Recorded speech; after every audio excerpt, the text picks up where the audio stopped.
This is a condensed 10-minute version of what we've done over the last 3 years. Anybody who wants the full 2 to 3 hour version, I'm happy to take them out to a bar afterwards and go through it. I can speak endlessly about this. So I'd like to speak a little bit about the highlights. I'm a relative newcomer to implementation of competency-based medical education compared to my colleagues, but just a little bit about medical oncology and competence by design, development of some of our assessment tools, and show you what we developed with Sue's team, our results of our initial field test here at UofT, and talk about next steps. This is the Royal College Specialty Committee in Medical Oncology in 2014 when we started on this journey. These are the program directors from across the country. We've had some great partnerships. I was fortunate to be the chair of the specialty committee and also the program director here at UofT, and that's allowed us to learn locally and share nationally, and that's been a real important part of our development, the fact that we've had excellent partnerships at the national and local level. And I'd like to acknowledge that, some of the other folks. We spent a long time developing our entrustable professional activities.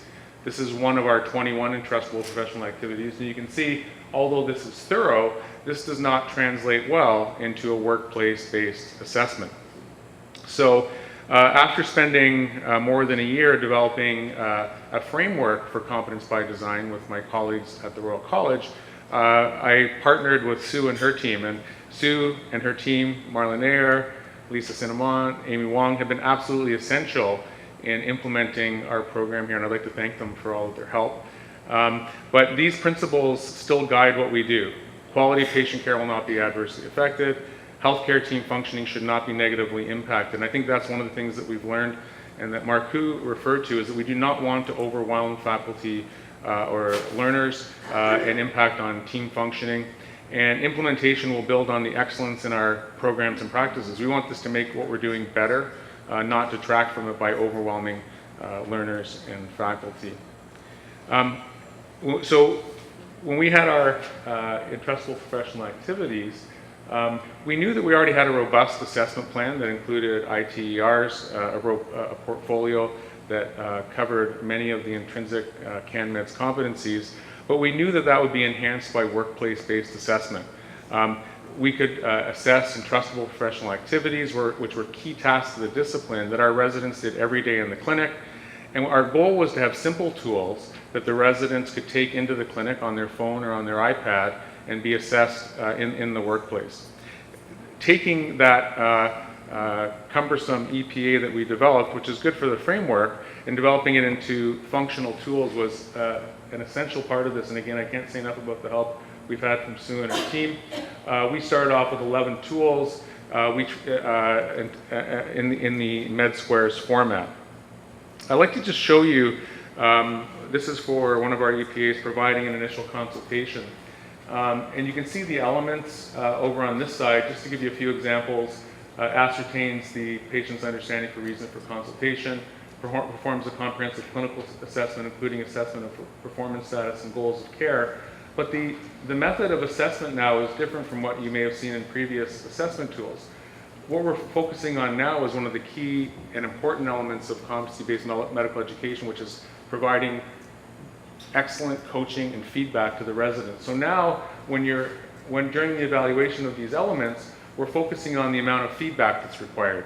Did they need considerable coaching or feedback, or did they just need some report and refinement? Were they competent in this element? And these elements allowed faculty to guide their feedback. The most important part of the tool is the feedback and comments. And during our faculty and learner development, we really stress the importance of providing concrete, helpful feedback to the residents and fellows. And I'll show you some examples of where our faculty has really come through on that. But absolutely important that the tool includes areas where the faculty can provide their feedback in addition to their verbal feedback.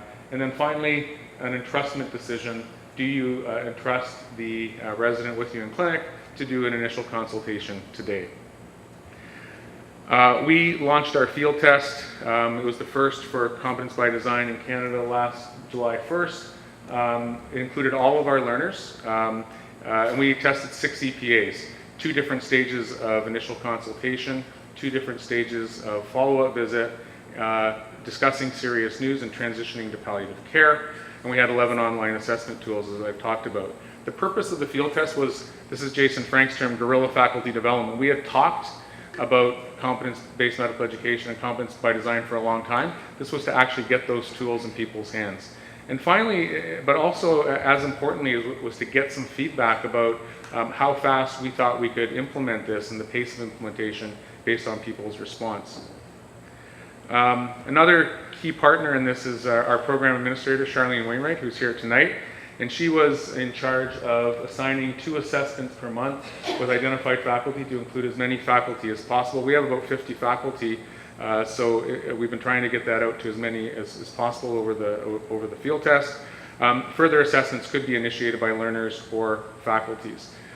During the actual field testing period, 3 months, we had 34 assessments completed. We now have more than 50 because we've continued these assessments. All 12 residents and 24 faculty have participated. Just some of the broad qualitative lessons that we've learned. Direct observation is highly valued by learners. In the debriefing sessions, many of our residents, in fact, none of our residents had ever been directly observed during their training.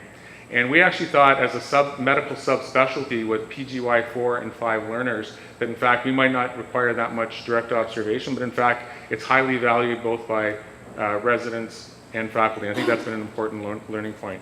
We've got a lot of constructive feedback about how we can incorporate these assessments more smoothly into clinic as per our initial implementation goals and guidelines using our electronic tool. Our basic rule now is to keep the electronic tool in the hands of the residents who know how to use iPhones and iPads and out of the hands of, shall we say, more technically challenged faculty.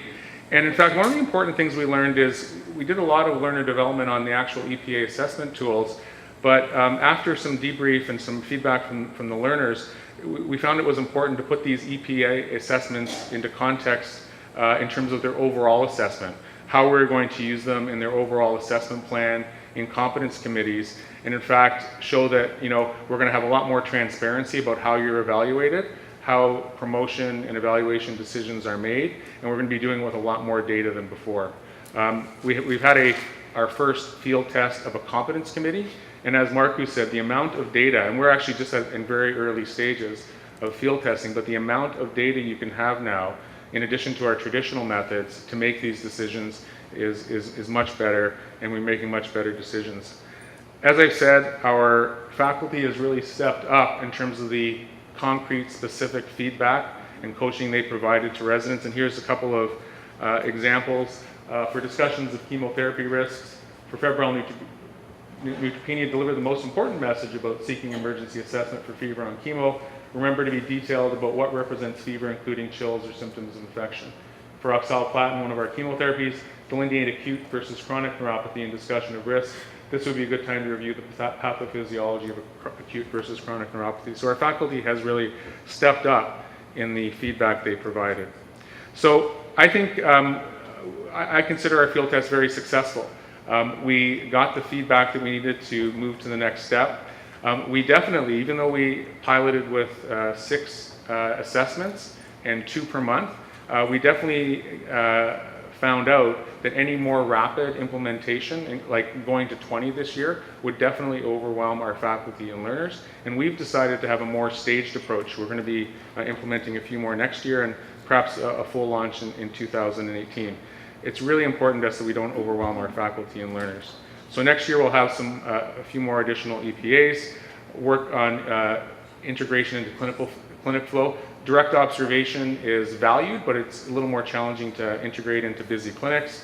We'll have continued faculty and learner development, especially around providing feedback, and Sue and her team has developed some very good tools for that, and continued work on building the work of the Competency Committee. So thanks for your attention.